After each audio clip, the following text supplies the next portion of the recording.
Kami dari kelompok 3 akan menjelaskan tentang peninggalan zaman prasejarah di Kabupaten Probolinggo.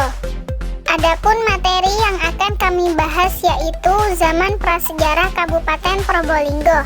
Yang pertama sejarah, yang kedua kepercayaan, yang ketiga peninggalan. Assalamualaikum warahmatullahi wabarakatuh. Nama saya GM Rizka Janahria dengan NIM T2019-4045. Di sini saya akan menjelaskan sejarah dari Kabupaten Probolinggo. Probolinggo terletak di Provinsi Jawa Timur, Indonesia. Letaknya sekitar 100 km sebelah tenggara Surabaya. Kota Probolinggo berbatasan dengan Selat Madura di sebelah utara, serta Kabupaten Probolinggo di sebelah timur, selatan, dan barat. Probolinggo merupakan kota terbesar keempat di Jawa Timur. Menurut jumlah penduduk, dan jumlah penduduk kota ini pada tahun 2018 berjumlah 235.211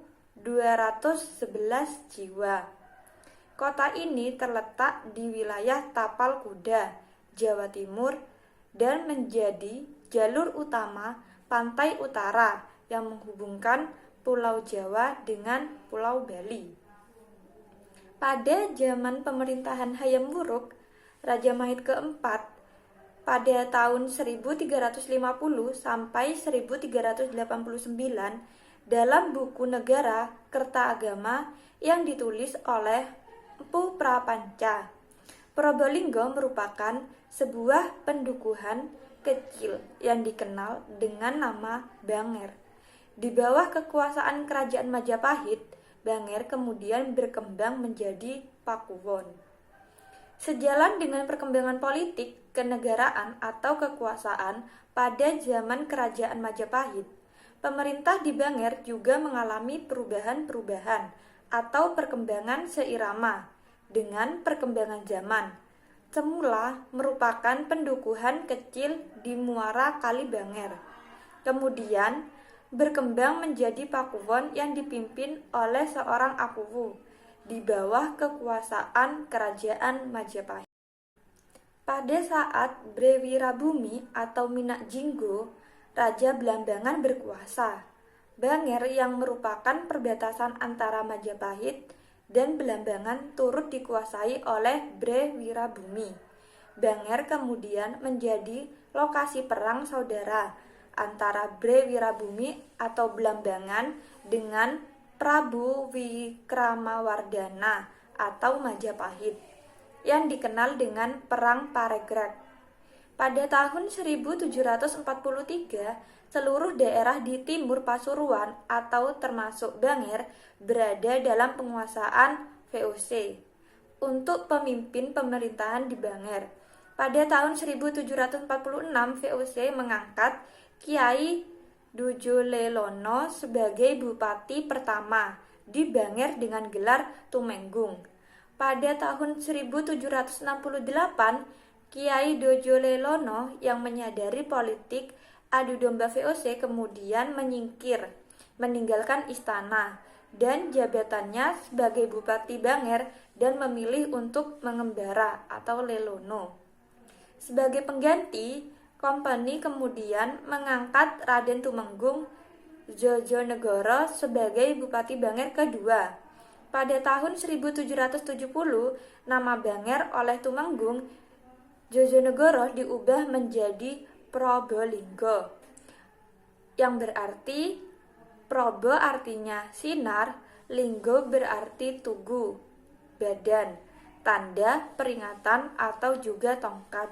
Jadi, Probolinggo berarti sinar yang berbentuk tugu atau ganda atau tongkat. Nama saya Abdul Qadir, NIM T2019-4076. Di sini saya akan melanjutkan pembahasan yang dimana tadi sudah disampaikan oleh Mbak presentator yang lainnya. Di sini saya akan menjelaskan tentang kepercayaan yang ada di Kabupaten Probolinggo. Di Kabupaten Probolinggo sendiri ada 24 kecamatan, yang dimana 24 kecamatan tersebut mayoritas penduduknya menganut agama Islam. Untuk lebih jelasnya teman-teman bisa melihat tabel yang ada di samping ini. Tabel di sini saya ambil dari rekapan penduduk Probolinggo pada tahun 2018. Yang di sini ada beberapa kecamatan yang memang menganut agama Kristen, Katolik, Hindu, Buddha dan lainnya. Untuk kecamatan yang tidak menganut agama Kristen ada 3, yaitu Kecamatan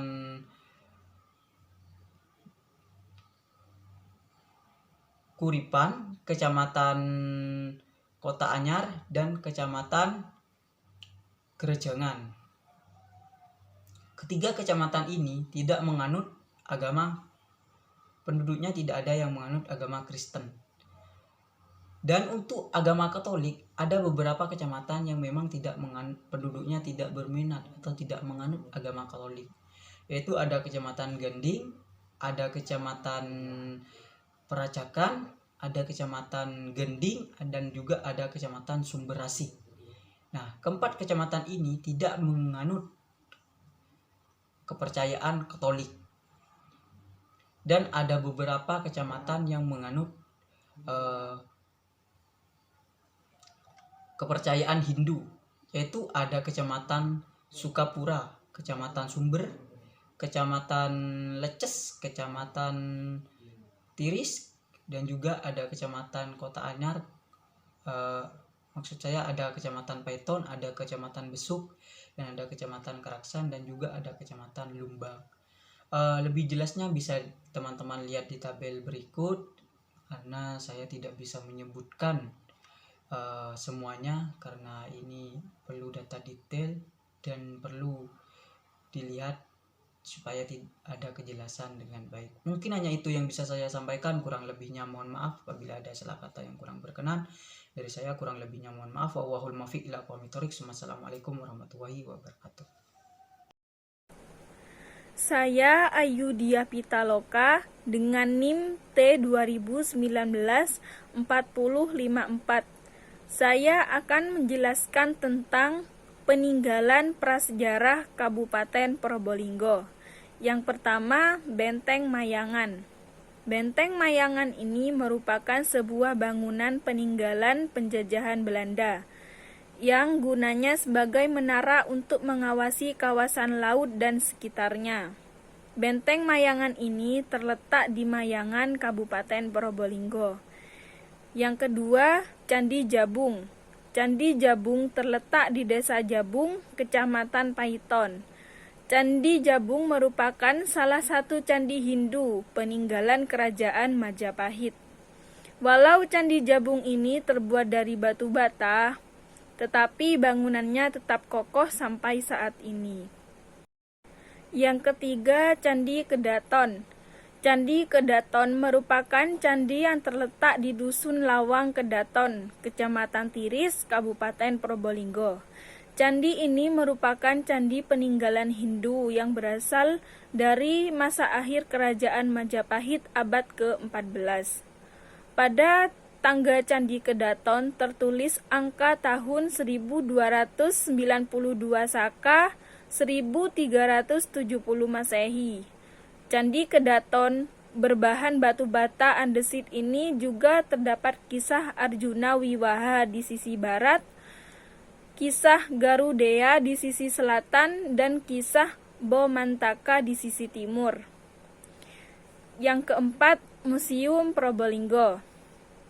Museum Probolinggo merupakan tempat wisata sejarah yang menyimpan peninggalan masa lalu Probolinggo, seperti artefak, uang kertas, replika, patung, dan benda-benda pusaka hingga beberapa foto Probolinggo pada masa lampau.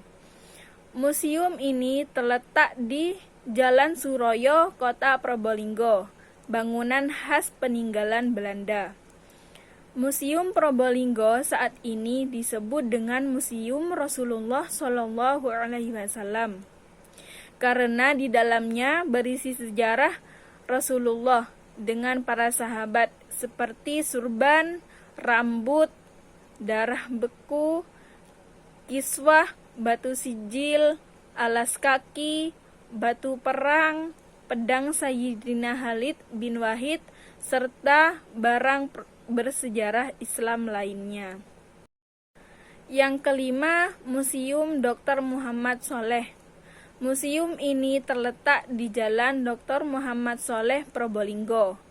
Dulunya merupakan rumah dokter pribumi pertama di Probolinggo, yakni Dr. Muhammad Sholeh.